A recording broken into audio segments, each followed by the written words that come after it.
दुर्योधन की कमर तोड़ दी भीम ने। एक बात और बताऊं आपको, पापी की भगवान पहले कमर ये तोड़ो करते, पापी की भगवान पहले कमर तोड़ते। तुमने बहुत से बुड्ढा देखे होंगे गली में जा रहे हैं, कमर कमान बनी। इनने जवानी में आदमी को आदमी ना समझो, भगवान ने कमर तोड़ दी। इन्होंने जवानी में आदमी को आदमी नहीं समझा।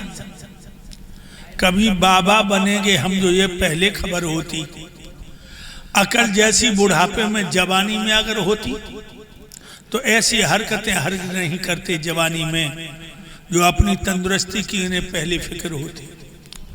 पराई बहन बिटियों को घर नहीं बुरी निगाह से तकते, पराई बहन बिटियों को नहीं अगर बुरी निगाह से तकते तो जितनी हो गई आंखों की नाई कम नजर होती। अधिक सियातियानिया जो जे नहीं देते जवानी में तो झुके क्यों भला तलते नहीं कमर होते। पापी की भगवान पहले कमर तोड़ता, कमर तोड़ दी दुर्योधन की, पेट के बल पड़ा है। भैया दुशासन तुम कहां हो, बहनोई जयद्रथ तुम कहां हो, द्वारका के यादव कृतवर्मा तुम कहां हो, बेटा लक्ष्मण तुम कहां हो, अंगरक्षक कर्ण तुम कहां चले गए। आवाजें लाशों में दब गई। धीरे बोले रे, धीरे बोले।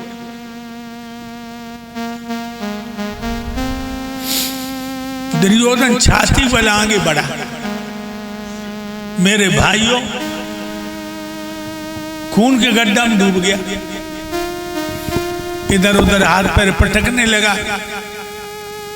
खून के गड्ढा, दुर्योधन के हाथ में लाश पड़ गई। लाश पकड़ के दुर्योधन बाहर निकला। जब लाश देखी तो लाश किसी और की नहीं थी लोगों, लाश दुर्योधन के बेटा लक्ष्मण की थी जो अभिमन्यु ने मारा था। अपने बेटा लक्ष्मण की लाश से लिपट लिपट के रोने लगा। बेटा लक्ष्मण, जब पिता मर जाता है तो पुत्र पिंडदान जलदान करके बाप को पार लगाता है।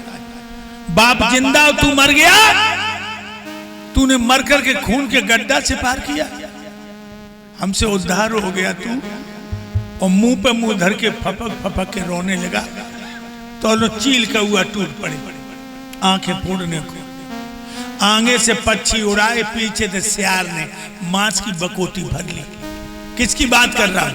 ओ दुर्योधन की, जो अपने महलों से चलता था, पखेरु छाया कर लेते थे। एक बात और बताऊं,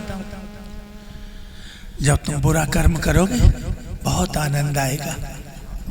जब तुम बुरा काम करोगे बहुत आनंद आएगा, लेकिन परिणाम बड़े भयंकर है। परिणाम बड़े भयंकर।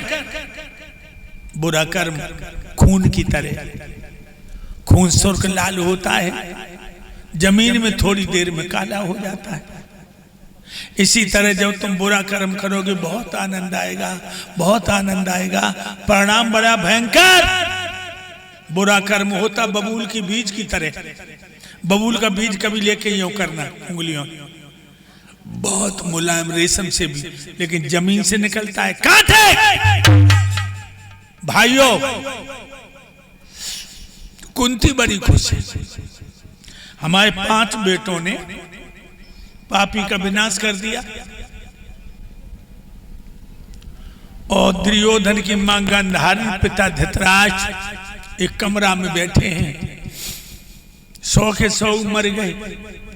गांधारी अपने घुटनों में मुंह छुपा के फपक फपक के रो रही है लोगों। तब तक उसके कानों में पच्चाप सुनाई दी, मानो कोई कमरे की तरफ आ रहा। गांधारी बोली, कौन है? मेरे कमरे की तरफ कौन आ रहा है? आवाज आई, भाभी मैं हूं तुम्हारा देवर विदुर। आ जाओ देवर, बैठ जाओ। चाचा विदुर बैठ गए। गांधारी कहने लगी, देवर हमें एक बात बताओ। चाचा बोले, पूछो भाभी। हमारे 100 बेटन में तो सब मरी है, कोई जिंदा हुए। सब मर गए, कोई जिंदा। चाचा की आंखें छलक आई और कहने लगे भाभी 99 की लाशें सड़ गई, तुम्हारा ज्येष्ठ पुत्र दुर्योधन जिंदा है। उसकी कमर भीम ने तोड़ दी, पशु पक्षियों से वो अपने बदन को बचाने में लगा है। गंधार रो रो के कहने लगी देवर विदुर, जब पहले दिन युद्ध का शुभारंभ हुआ, पांचों पांडवों ने मैया कुंती के पैर छुए और कहा मां मुझे आशीर्वाद दो, मैं विजय पाके आऊं। कुंती ने कह दिया विजयी बान भव। लेकिन जब दुर्योधन सज धज के मेरे पैर छू के बोला मां मुझे आशीर्वाद दो, मैं विजय पाके आऊं, तो मैंने कहा बेटा बाहर का दुश्मन होता तू लड़ने जाता, मैं विजयी बान भव का आशीर्वाद देती। तू तो अपने भैया मारबे को जाए रहो, मैं विजयी बान भव का आशीर्वाद नहीं दूंगी। मेरा बेटा बिना आशीर्वाद के चला गया देवर विदुर। तब तो मुकाबला था कुंती के पूतों से, अब मेरे बेटे का मुकाबला है यम के दूतों से। मरने से पहले मैं अपने बेटा के माथे को चूम ले, सर के बालों को सूंघ ले, छाती ठंडी हो जाएगी। चाचा विदुर बोले चलो बाबू, उंगलियां पकड़ ले। वहां पहुंचे जहां दुर्योधन जानवरों से बच रहा था। चाचा ने जानवर भगा दिए। जो मैया को देखो, दुर्योधन बोला मां तुम आ गई। मैया ने टटोल करके माथे को चूम लिया, कहा बेटा मैं आ गई। कितना समझाया था पांडवा को 5 ही गांव दे दे, तू नहीं माना। कन्हैया आए, कन्हैया ने कहा 5 गांव दे दे, तू बोला अहमी जानामी धर्मा, अहमी जानामी अधर्मा। हे माधव हम धर्म भी जानते अधर्म भी जानते। धर्म में मेरी प्रवृत्ति नहीं, अधर्म से मेरी निवृत्ति नहीं, बिना युद्ध के सुई की नोक बंद नहीं देंगे। और जब हमने कही लला भगवान की बात मान ले, तब तू हमसे बोलो क्या कह रही। जब ग्वाल गमारा हीरो को भगवान बता रही तू है? जो हीरो की लड़कियों में नाचत रहो, दही माखन मांग मांग खात रहो, जब नचकैया को तू भगवान बता रही, जबकि अंदर एक ही गुण है कि जो बंसी अच्छी बजा लेता है। गंधार बोली बेटा दुर्योधन, कन्हैया की बंसी नहीं, बंसी बनकर तू मछली की तरह फांस लिया, परिवार का नाश हो गया। दुर्योधन मैया के पैरों पर मुंह धर के पपक पपक के रोने लगा, कहने लगा मैया तुम सच कह रही हो, मैं तुम्हारी बात मान लेता तो मेरा वंश नहीं नाश होता। मैं कन्हैया की बात मान लेता और धर्मराज की पूजा करता तो मेरा बहुत बड़ा सम्मान होता। चौंक पड़ी मां, आज दुर्योधन क्या कह रहा है, क्योंकि बाघ मौत तक वो अच्छी बात तो नहीं करी ना, दुर्योधन के मुंह से अच्छी बात नहीं निकली। और नीच की पहचान जानते हो, नीच नीच की पहचान होती है कि वो दूसरे का भला नहीं चाहेगा। और बाघ के मुंह से जो शब्द निकलेंगे वो नस्तर की तरह कलेजा को चीरते हुए निकलेंगे। पागल पे गुदना गुदवाओ तो उल्टो सूदो गूंदे गो, और ऊंट पेड़ थे पहुंची हो तो पत्ता ही पत्ता सूते गो।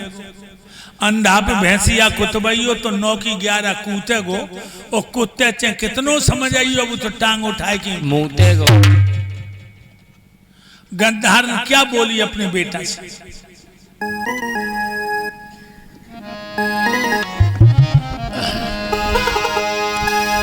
आई तो याद धर्म की अंत समय पर आई, और यही याद पहले जो आ जाती होती नहीं लड़ाई। यही याद पहले जो आ जाती होती नहीं लड़ाई। यही याद पहले जो आ जाती होती नहीं लड़ाई। और आई तो याद धर्म की हो,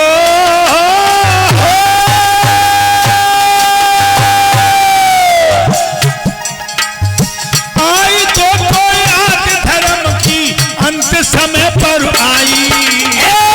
याद पहले तो आ जाती, यही याद पहले तो आ जाती होती नहीं लड़ाई। याद पहले तो आ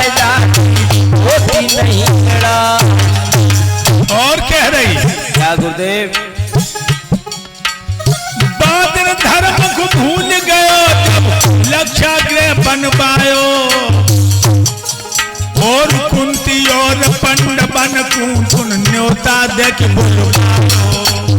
कुंती और पंड बन कुन न्योता देख बुलवायो। कुंती और पंड बन कुन न्योता देख बुलवायो। भूख दिए पुरमहला बने, बाद में जश्न मनायो। और कर्ण नीच ने दुर्योधन तो बात नहीं समझायो। नीच ने दुर्योधन तो बात नहीं समझायो। नीच ने दुर्योधन तो बात नहीं समझायो। बाद कृपा भाई विदुर की बच गए पांचों भाई। यही याद पहले दुआए जाती, यही याद पहले दुआए जाती, होती नहीं लड़ाई। यही याद पहले दुआए जाती, होती नहीं लड़ाई। कहने लगी बादल तू भूल गया, तूने आतिशबाजी के मसाले का महल बनवाया, कुंती सेंत पंडवाओं को लिटा के अंगारा फेंकवा दिया। वो तो विदुर जी ने गुप्त सुरंग बनवा दिया था, हड्डियां नहीं मिलती। आज तू धर्म की बात कर रहा है। और कहने लगी